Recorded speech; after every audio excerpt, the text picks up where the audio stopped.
Baiklah, di sini saya akan menjelaskan tentang perkembangan media komunikasi di era modern saat ini. Seiring dengan perkembangan zaman sekarang ini, perkembangan media komunikasi itu benar-benar udah ngubah cara kita berinteraksi dan menyampaikan sebuah pesan. Karena kan dulu tuh masih banyak orang yang mengandalkan media cetak seperti koran, majalah, tapi sekarang sudah berkembang ke media elektronik seperti radio dan televisi. Dan sekarang itu sudah semakin berkembang teknologi modern. Jadi, hampir semua orang itu beralih ke media digital yang serba cepat dan bisa diakses kapan saja lewat internet seperti TikTok, YouTube, Instagram, Facebook, dan lain-lain. Kemudian, dakwah ini juga berubah mengikuti perkembangan zaman. Kalau dulu ini kan dakwah itu hanya lewat ceramah langsung di masjid. Sekarang itu bisa lewat media modern. Jadi kita kalau mau dengerin ceramah itu nggak harus berkumpul seperti zaman dulu lagi yang disampaikan secara langsung. Sekarang kita tuh bisa lewat media seperti radio, podcast, ataupun siaran streaming yang didengarkan di mana saja.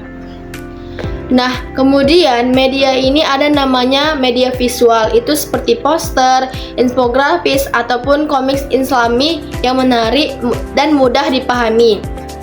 Dan sekarang itu yang paling populer itu adalah media audio visual.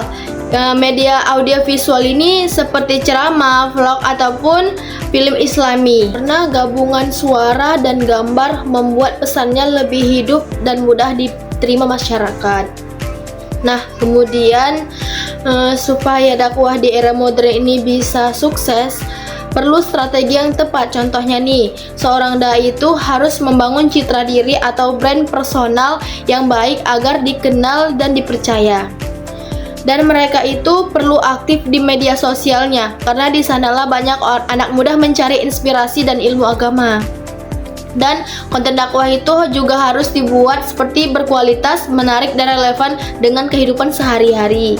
Kemudian dakwah ini harus belajar juga bagaimana ia tampil percaya diri di depan kamera supaya terlihat profesional. Karena kalau dilihat dia seorang dai, kalau dia dilihat ceramah dengan rasa grogi ataupun gugup, maka audiens akan ragu untuk mendengarkan dia. Maka dia harus percaya diri agar dia profesional. Kemudian di masa digital sekarang, dakwah itu berhasil ketika yaitu dilihat dari interaksi dan respon audiensnya, seperti komentarnya, like-nya, dan diskusi online. Terus ada juga faktor lain seperti kemampuan menggunakan teknologi.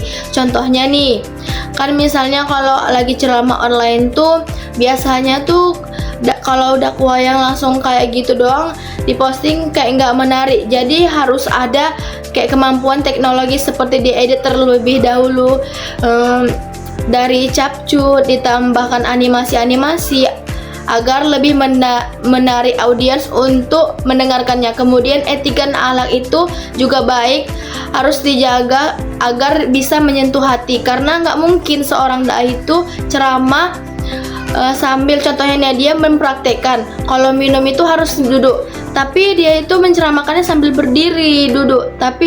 Nah itu tidak relevan banget. Penting juga antara dakwah ini berkolaborasi ataupun berkomunitas. Karena apa? Karena ini akan membantu nilai positif untuk membantu memperlancar dakwah.